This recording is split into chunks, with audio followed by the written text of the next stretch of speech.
And with that, folks, welcome back to another episode of the Western Roundup. I'm your host, Jessa Pelkey. I'm with Mason Eisenzimmer. Mason, we're kind of running and gunning with this episode this week. We got some hectic schedules going into a very hectic week leading out, as we got the Dakota Classic Mod Tour, and you'll be running around like a wild man like you usually are. How you doing this week? Doing good. I will be heading to a racetrack tonight on a Tuesday, so that's gonna kind of throw a interesting curveball in the plans. And plus, it's the 4th of July this week, and so that's also another curveball.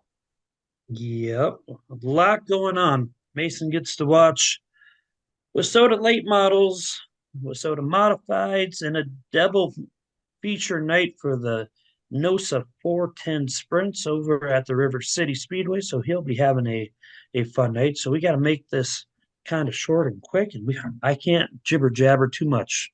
You didn't even mention my favorite class. Sport compacts. No, they're not racing tonight. Street stocks and Oh, Midwest mods. oh, I like Midwest mods too. oh. So you have favorites? Interesting. Oh yeah, everyone knows I I like street stocks the best. I do not have favorites. I see all classes of racing as equals. What? What?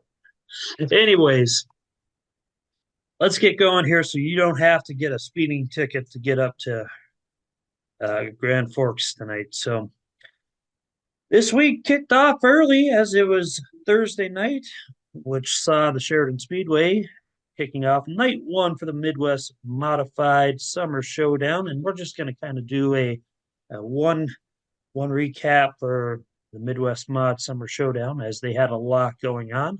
Thursday night, they had 45 Midwest mods show up for practice and dash night. Dashes were in dash number one. It was Corey Casper taking the win, followed by Jamie Davis and Austin Long. Dash number two is Darren Hoff, followed by Lucas Rodine and Justin Will. And in dash number three, it was Troy Liker, followed by Kevin Adams, aka Buzzy Adams, and Brennan Wade. So kind of a fun night there.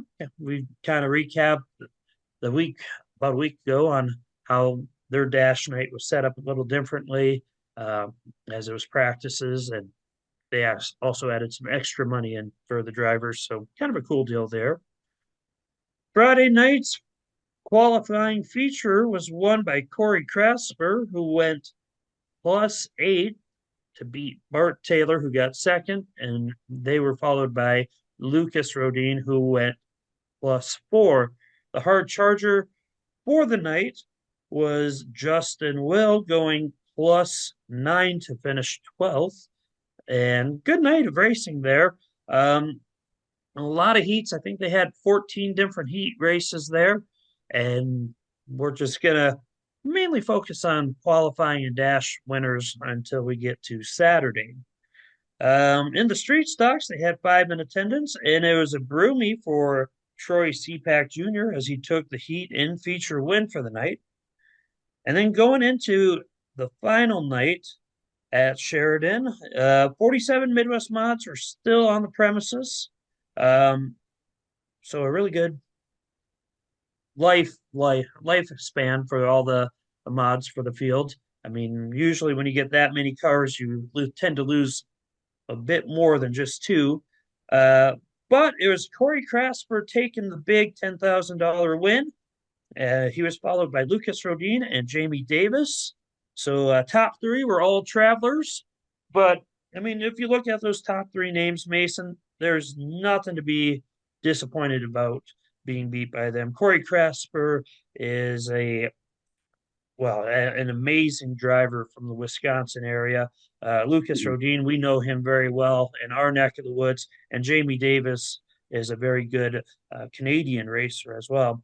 However, hard charger was Chad Switzenberg going +13 to finish 10th. B main wins went to Scott Hansen, Nick Perry, Jake Bosch, and Brennan Waite. So really good uh, feature for the 10,000 to win race for the Midwest mods. The Wasota Streets saw another broomy as Chris Eurozek went on to win both the feature and the heat. So hats off to him. He had to hold off a very strong field of cars.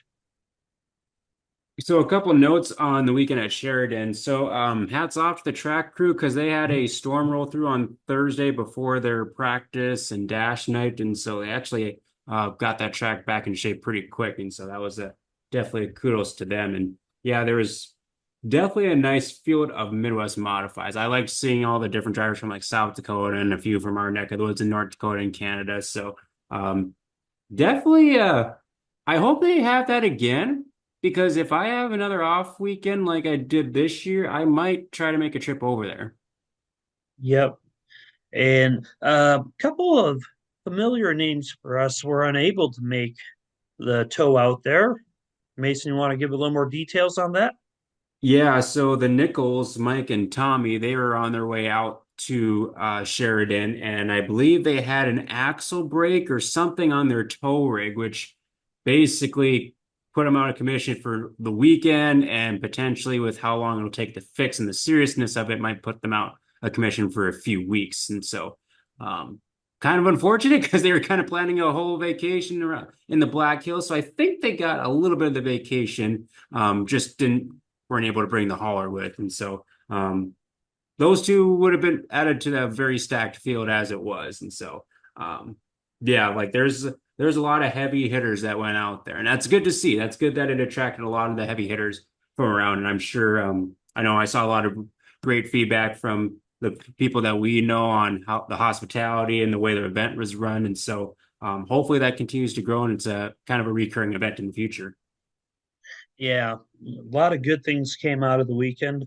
I would have only thing I would have liked to see is a few more Wasota street stocks go out and support. I'm not real sure what was going on with that, but there must have been a reason of some sort. So, yeah, No. next time. Yeah, hopefully more next time. Yep.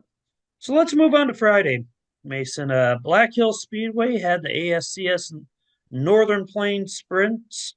They had 66 cars in attendance for all the classes. They had 10 Mod 4s, 14 360 sprints, 8 hobby stocks, 9 mods, 13 Midwest mods, and 12 streets.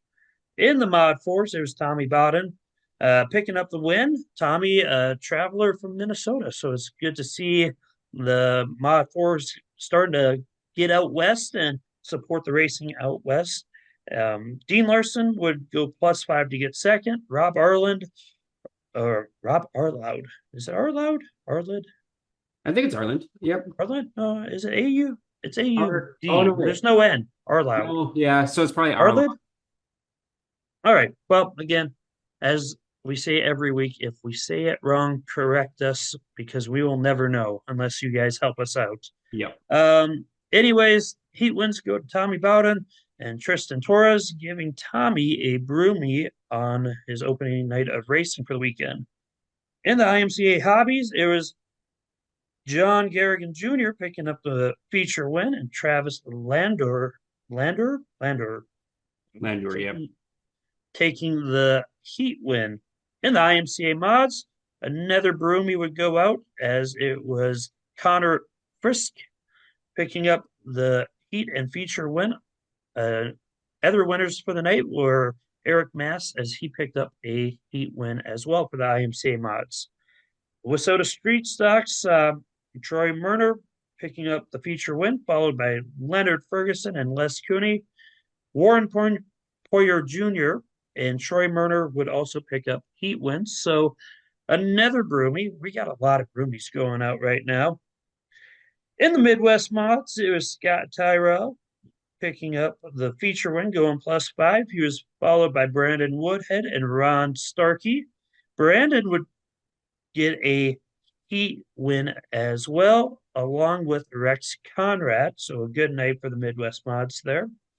And finally, in the ASCS Northern Plains Sprint Cars, it was Kelly Miller picking up the feature win, along with the heat win.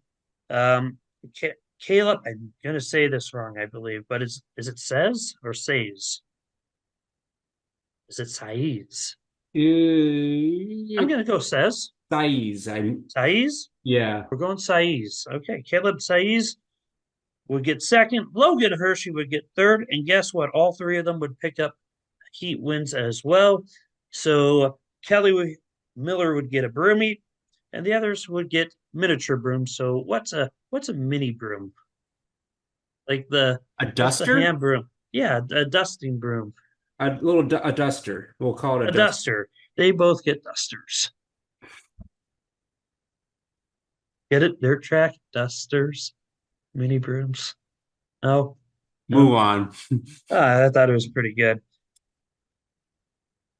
Racing Friday night as well was Gallatin Speedway as they had their big Montana Madness night number one.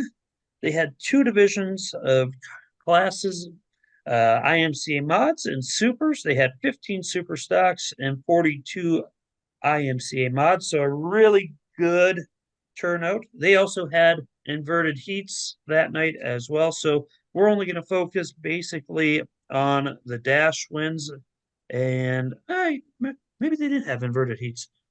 Well, anyways, Jordan Tucci would pick up the dash win. He was followed by, is it Trike Metz? Drake Mets, yeah. Trike Metz. Oh, my A looks horrible. Anyways, Joey Price would get third, and Ty Clemens would get fourth. And Colby Hanna, Braxton Yeager, and Taylor Johnson and Bryson Yeager would all get heat wins as well. In the super stocks, it was Casey Stephenson going +3 for the feature win. He was followed by John Tribble, Jeremy Meerhofer, and Bodie Smith. It should be noted that Stephenson went +3, Tribble went +5, Meerhofer went +5, and Smith went +8 to finish fourth. Bill Monet and is it Monet or Monet? I've seen it where the T's silent. We need clarification from the audience on that because I've heard it both. All right. Bill and Jeremy Meerhofer would pick up heat wins for the night. Let's just go straight to night two for the Montana uh, Madness. 5,000 to win, a lot of big money on the line. Ty Clemens would get the feature win. He would be followed by Braxton Yeager and Jeremy Meerhofer. All three of them went +3. Braxton would go +4. Overall, really good feature. One thing I kind of found a little odd, they couldn't find a streaming service for this, which I was kind of disappointed. Not on them because they tried hard to find someone, but I'm kind of surprised nobody would go out there and pick up a big paying show like this. So all you streamers, you gotta do better. Just do better. Anyways, they had the Wissota Street Stocks racing as well. They had 13 of them in attendance. Marvin Gonzalez would get a broomie for the night as he would go +5 in the feature. He'd be followed by Robert Petrov, who went +6, and Dylan Hupp, who went +2. Caden Craver would pick up the other heat win as well. So a really solid night of racing and a great way to round out another excellent event out there at Gallatin. Other tracks racing on Saturday were Big Sky, and Big Sky had 54 cars in attendance, 5 super stocks, 8 street stocks, 25 IMCA Sport Compacts, 16 NX Legends. In the super stocks, it was the Fashing family picking up both the feature and heat win. So the Fashing family gets a broomie as a co-op type of deal, as Paul Fashing would get the feature win and Ryan Fashing would get the heat win. In the Wissota Street Stocks, Troy Seapack Jr. would get a broomie as well as he would pick up the feature and heat win. In the NX Legends, they had some travelers, Mason. A lot of travelers coming out from our neck of the woods. Yep. Seems like all of our guys are starting to desperately search for races to get points for the national battles as we're over halfway through the season and we're definitely low on events. But it was Preston Martin picking up the feature and heat win. He was followed by another local guy for us, Ty Olson from Mandan, who would also pick up a heat win as well. So he would get a duster. We won't push that one so hard. And in third place, it was Travis Wagner. So a good night of racing for the NX Legends. Kind of a cool deal for the fans to get to see a national defending champion get out to their track and do well. Um, Finally, IMCA Sport Compacts, what everyone paid to see, the big show. 25 of them in attendance. It was Chase Matty, going plus 11. That's a good night of passing. That's pretty solid. He was followed by Joe Hudson and Kyle Drake, Cody Cassidy and Rick Ont- Ontiveros, and Kyle Drake would pick up heat wins as well. So good night of racing over at the Big Sky Speedway. Next page. Getting back to the final two tracks, Gillette Thunder Speedway had the ASCS Northern Plains Sprints again. 49 cars in attendance, 5 mini bombers, 7 Midwest mods, 8 Wasota Mod 4s, 15 hobby stocks, and 14 360 sprints. In the mini bombers, it was Alan Johnstone picking up the feature win. The heat win was won by Dakota Ernest. In the Midwest mods, this was kind of an interesting one for us, as it was Blake Adams picking up the feature win, followed by Buzzy Adams, his dad, and Paul Parks would pick up third. Danny Allen would get the heat win. But it's interesting to note that Blake and Buzzy were both out at the Midwest Mod Summer Showdown the 2 previous nights. So kind of interesting that they packed up and went to a different track. They must be what I would consider point stocking. Well, that, and I don't think they had the best of luck the first night or two over at Sheridan. So they would have probably been starting deep in the C mains, I believe it would have been. Well, I guess, but I don't know. It was kind of interesting to see that they made a transition for the weekend. But you know what? It's their right to do so, and they made the switch over, and they had a successful night. In the Wasota Mod 4s, there's Tommy Bowden picking up another broomy as he had both the feature and heat win. That's a broomy number 2 for the weekend for Tommy. In the hobby stocks, it was Travis Landor defeating Brett Const and John Garrigan Jr. Travis would pick up a heat win as well, giving him a broomy. Other heat wins would go to Brett Const and Orrin Matlock. So a new name for the hobby stock division. So that's really fun to see. And finishing off the night in the 360 sprints, it was Caleb. How are we saying it, Mason? Saiz. We're going Going with that. plus 3 for the feature win, followed by Blaine Brink and Kelly Miller, who also went plus 3 to finish third. Heat wins would go to Adam Speckman, Jeremy McCune, and Caleb up a broomy for his efforts on the night. Final racing of the weekend was over at the Bandit Speedway. They had Midwest mods, streets, late models, and mod 4s in action. Rex Conrad would pick up the feature win in the Midwest mods, and the heat win would go to Chris Larson. In the mod 4s is Rob Arloud. Arloud. Yeah, I think we'll go there. Getting a broomy, taking both the feature and heat. In the late models, it was Alyssa Bolt taking the feature win, while Lynn Amick would get the heat win. And in the street stocks, it was Troy Murner, followed by Cole Phillips and Jaden Michelson in the feature, with Andy Fitzgerald and Troy Murner picking up a broomy as he won his heat as well.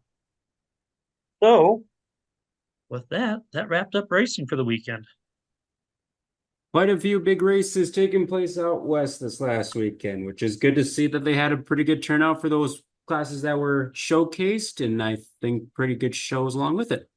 A lot of money was being tossed around, it looked like, which is Yeah. good. It gives a lot back to the drivers and it gives the fans something to be excited to go see versus just a normal weekly show, which provides a lot of excitement. But when the stakes are a little higher and you get some of those traveling guys, it just heightens the experience a little bit. Yeah, that's what I was gonna say too. It's nice to see like for people like your top runners, like in the Midwest Mods, for example, come from way far distances and see how they fare against the local crowd. Yeah, yeah, I would agree with that. Well, seeing that you got the notes for this upcoming week, Mason's gonna let us know what we have to look forward to this week. So, Mason, what is it?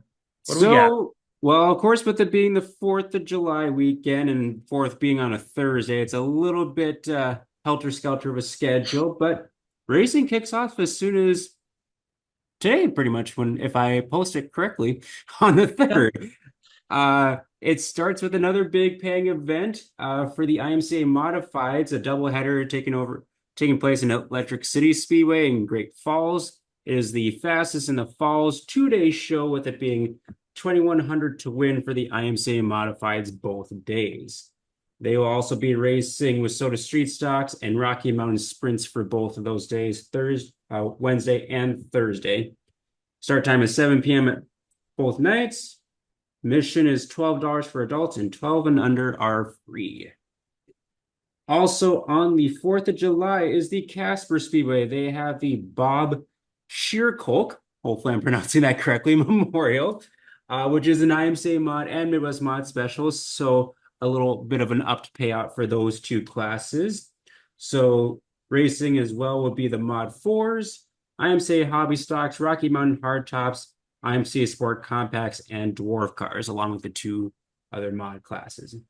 Admission for that is $15 for adults. So that's all on the 4th. On to the 5th, we have 3 tracks out west racing. The Gallatin Speedway has a normal weekly show with their IMCA Sport Compacts, with Soda Street Stocks, with Soda Super Stocks, and IMCA Modifieds.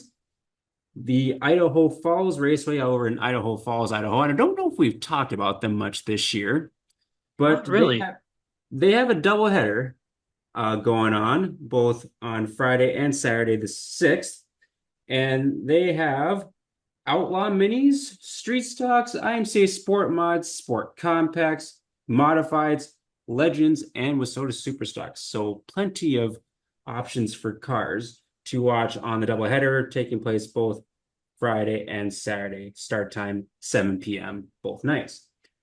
The other doubleheader taking place starting on Friday is at the Black Hills Speedway. It is the Midwest Modified Border Clash. I will say, if you're a Midwest Modified driver, this would have been a great time to take a 2-week vacation out west.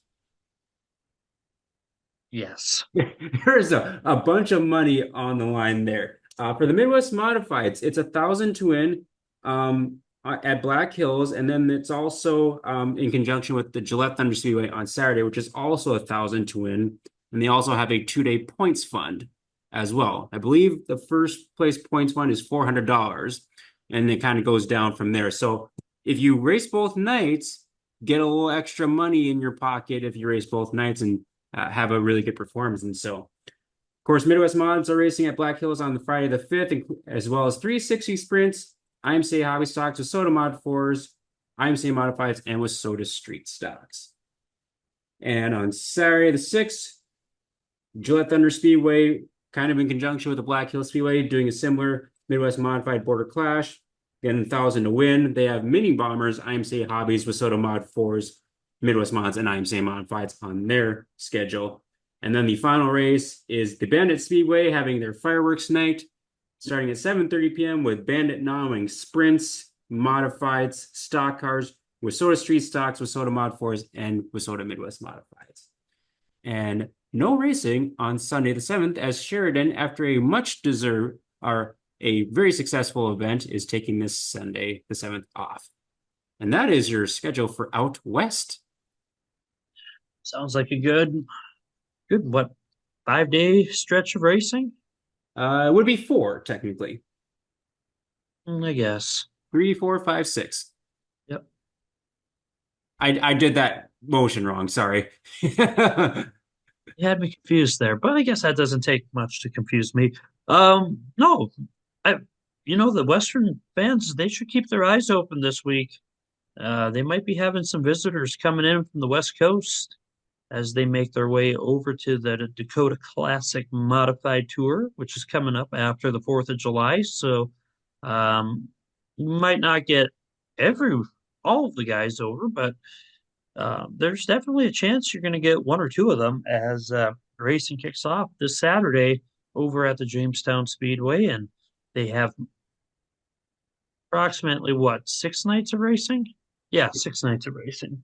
Yep. So seems like there's a lot of chances for drivers to get money, fans to see some great racing, fans to see some different racers, and yeah, that spells a lot of fun for everybody involved. Yeah, this is our busy time of the year with it being the beginning of July and mod tour and stock car tour time. So it's hard to keep track of everything, but we're doing our best. Yeah, and speaking of Western drivers making I kind of view like Kelly Miller over on the Western side because Hmm. he usually races with the Northern Plains people, but he's going to be up at the Grand Forks River City Speedway tonight with the no support 10 sprints. So that'll be a fun little treat for you, Mason. Yeah, and he was racing down in Watertown Casino Speedway Yep, on Sunday. yep. So he's And spending did he some time. race at Aberdeen too? I don't remember if he was in Aberdeen or not. He might have been down at Black Hills. I couldn't remember. No, he couldn't be because that's right, we covered him. Yeah, I thought you mentioned him on the recap. Yeah, it's already been a long day, Mason. That it has. But, but with that, we're gonna wrap this episode up. Mason, you got anything else? I don't believe so. I think we got it all covered. Thanks for taking some time out of your Tuesday. Hey, we're going into the 4th of July. To all of our fans, drivers, and friends out west, make sure on July 5th that you've been responsible enough to have all 10 of your fingers this week. Because most of you will laugh, but some unexpected people will not have all 10 digits at the end of the weekend. Yeah. Unfortunately, I hear stories on that. But with that, everybody have a great weekend. Have a great holiday. 4th of July. Happy 4th of July to all of you out there. Like I said, have fun, but be smart and responsible. And we'll see you all next week.